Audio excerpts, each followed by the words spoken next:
Dr. Thiel, are there really black swan disaster type threats to the United States from earthquakes and volcanoes? Absolutely. Consider what would happen if the United States was hit by the big one.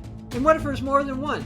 This spring, Michael Snyder posted, a new vent has opened at the Yellowstone supervolcano, and it could erupt at any time. More than 36 volcanoes recently erupted in various places. Been more than 850 earthquakes in Nevada and California within a week of when he wrote this. And he said that the volcano at Yellowstone could instantly turn out our lives upside down, make our country uninhabitable for an extended period of time.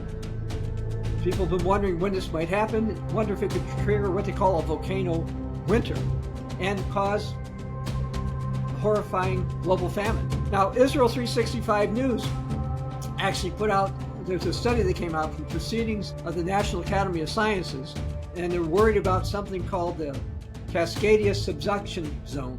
And they say that a quake there could cause land to sink as much as 6.5 feet. Now, this is a big area. This subduction zone runs 700 miles from Vancouver Island in Canada down to California's Cape Mendocino. It's part of the Ring of Fire, 25,000-mile horseshoe-like region that has a Pacific Ocean. The largest earthquake in continental United States, by the way, was caused by a shift in the subduction zone back in the year 1700. And that generated a tsunami so large from our coast that it actually damaged villages all the way into Japan. A massive earthquake in this zone would be potentially devastating. Now, Snyder added something else, by the way. He said that the greatest earthquake in the history of the continental United States occurred on the New Madrid Fault.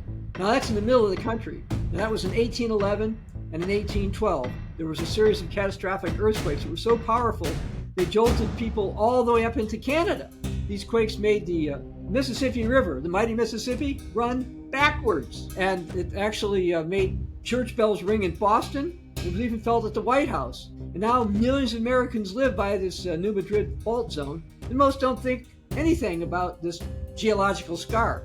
But it's still there, and it is a major... Two questions, Dr. Thiel. Does the Bible mention these types of black swan disaster events? And if so, does it give us a time frame for these occurrences? Well, Jesus prophesied in Mark chapter 13, verse 8.